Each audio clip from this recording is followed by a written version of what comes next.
दरवर्षीप्रमाणे यंदाही नागपुरातील त्रिमूर्तीनगर भागात भव्यतेनं प्रगट दिन साजरा करण्यात आला। रविवारी संध्याकाळी काढण्यात आलेल्या पालखीत हजारो भाविक सहभागी झाले होते।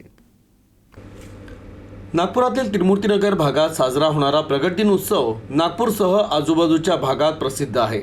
यंदाही शेकडोंच्या संख्येनं दिंड्या सहभागी झाल्या होत्या। टाळ मृदुंगाच्या लयबद्ध सादरीकरणानं वातावरण भक्तिमय झालं होतं।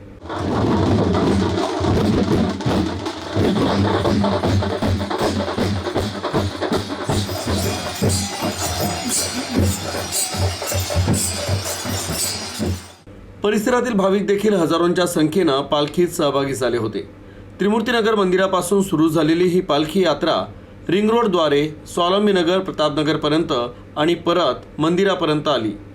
यातील विविध भजन मंडळाच्या सादरीकरणासह चित्ररथ देखील आकर्षणाचं केंद्र ठरले।